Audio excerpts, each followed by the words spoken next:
अस्पृश्यतेच्या मुक्तीचा आणि उन्नतीचा त्यांच्या पत्नी रमाबाई त्यांना जमीन एवढे सहकार्य करायची. रमाबाई म्हणजे भारतीय स्त्रीचा एक आदर्श नमुना, कष्टाळू, प्रेमळ व तितक्याच पतिव्रता.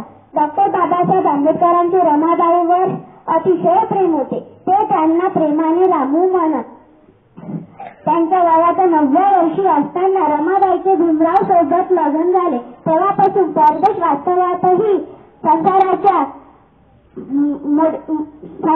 जबाबदाऱ्या मोठ्या झाल्याने रमाबाईंनी पार पाडल्या. डॉक्टर बाबासाहेब आंबेडकरांची रमाबाई रूपाने सुंदर, व्यक्तीने असलेल्या डॉक्टर बाबासाहेब आंबेडकरांची रमाबाई संसारात कधीच बिकट काळातही कधीच कुरबुर केली नाही.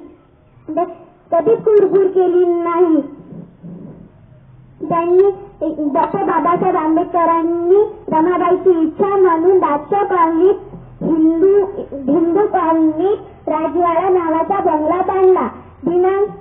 रमाबाई खूप खुश झाल्या. दिनांक 27 मे 1935 रोजी काळाने डाव साधला. त्याच्यानंतर डॉक्टर बाबासाहेब आंबेडकरांच्या संसाराचा सोडून गेले. त्यानंतर डॉक्टर बाबासाहेब आंबेडकरांना खूप दुःख झाले. डॉक्टर बाबासाहेब आंबेडकरांच्या जीवनातील रमाबाई हा एक विसावा होता. स्वागत. यानंतर उन्नती.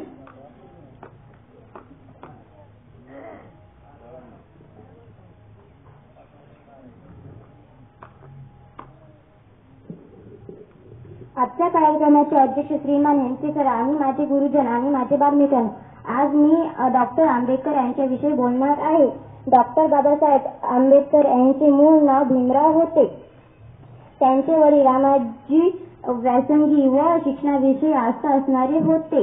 म्हणून त्यांनी बाबासाहेबांना शिक्षण घेण्यास प्रोत्साहन दिले. त्यासाठी त्यांनी अपार कष्ट केले. बाबासाहेबांच्या प्रगतीवर त्यांनी बारीक लक्ष दिले. वडिलांच्या विचाराचा पगडा आंबेडकर त्याच्यावर होता. बाबासाहेबांचे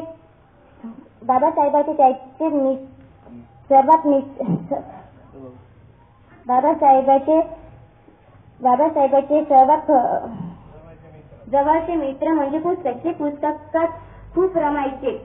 वाचनामुळे त्यांना मनन चिंतन करण्याची सवय जळल्या.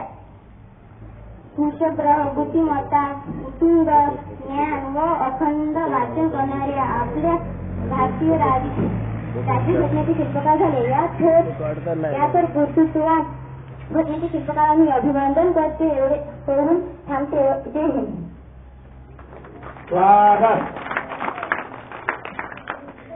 यानंतर मयुरी.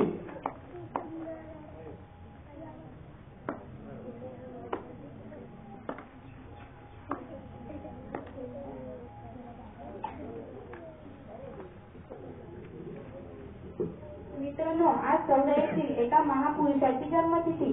त्या महापुरुषाचं नाव माहीत आहे तुम्हाला? त्या महापुरुषाचं नाव डॉक्टर भीमराव आंबेडकर. त्यांचं पूर्ण नाव भीमराव रामजी आंबेडकर. त्यांचा जन्म कोणत्या गावाला त्यांचा जन्म झाला? त्यांचा जन्म झाला महूर येथे. त्यांचा जन्म 14 एप्रिल 1891. 14 एप्रिल 1891. ते भीमराव माता रमाईचे 14वे पुत्ररत्न.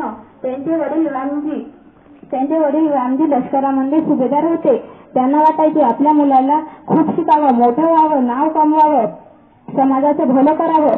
म्हणून त्यांनी भीमरावाला सातारा हायस्कूलमध्ये इंग्रजी पहिली दाखल केले.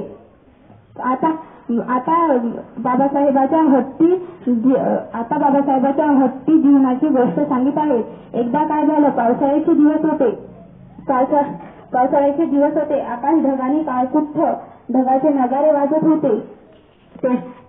थोड्याच वेळात पाऊस सुरू झाला. तेवढ्या पावसात भिजत शाळेत जाऊ नको असा आग्रह आईने केला. पण भीम मुलाखाचा हत्ती, त्याने आईचे ऐकले नाही. तो त्या पावसातच भिजत शाळेत गेला. वर्ग शिक्षकांनी पाहिले. ओलाचिंब भिजलेला भीम. त्यांनी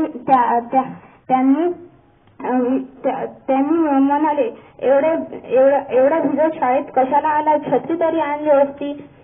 छत्रीच नव्हती पुरती. चेहऱ्यावर शक्य तितका नम्र आणि प्रामाणिक भाव आणून भीम म्हणाला, याच्या पुढे हट्ट करायचाच नाही असं भीमानं मनोमन ठरवलं. आता त्यानंतर सर्वत्र भारतीयांना गरज पडली राज्यघटनेची. डॉक्टर बाबासाहेब आंबेडकरांच्या बैठकीखाली गठीत समितीने राज्यघटना लिहिली. म्हणून मित्रांनो, डॉक्टर बाबासाहेब आंबेडकरांना भारतीय राज्यघटनेचे शिल्पकार म्हणतात. एवढे बोलून मी माझे 2 शब्द संपवतो. जय हिंद, जय भारत. अभिनंदन. यानंतर नयन आडे.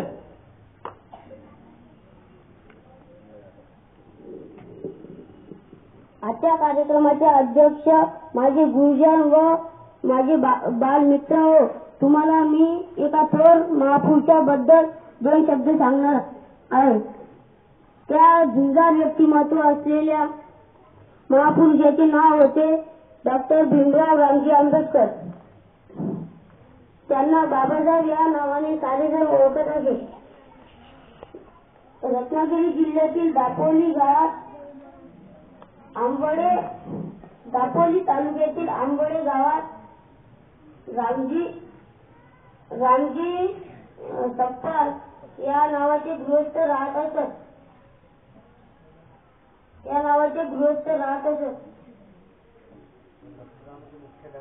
ते लष्करात मुख्याध्यापक म्हणून छावणीतील शाळेत शिकत असत.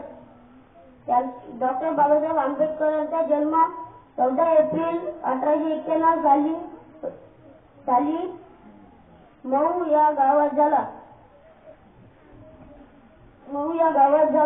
अगदी गरीब व दलित वर्गात मध्य प्रदेशात मऊ या गावात झाला. डॉक्टर आंबेडकर लहानपणी दापोली येथे शाळेत जाऊ लागले. ते हुशार, अभ्यासू व महत्वाकांक्षी होते. इतर मुलांपेक्षा आपणास वेगळे वागवले जाते याची खंत त्यांना नेहमी वाटत होती. ते मुंबईला शिकायला गेले व तिथे BA पर्यंत शिकले. ते 1913 मध्ये अमेरिकेतील कोलंबिया विद्यापीठात दाखल झाले. पुढे ते शाहू महाराजांच्या आर्थिक सहाय्याने लंडनला गेले व तेथे बॅरिस्टर होऊन 1923 मध्ये भारतात परत आले. 15 ऑगस्ट 1947 साली आपला भारत देश स्वातंत्र्य झाला. जवाहरलाल नेहरू यांनी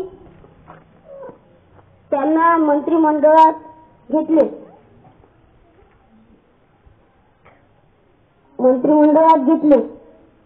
डॉक्टर बाबासाहेब आंबेडकर याचे 6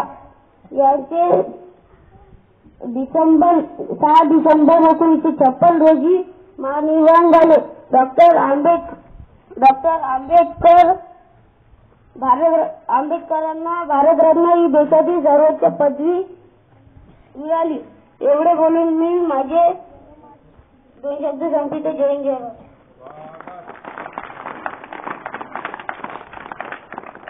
शिक्षण हे वाघिणीचे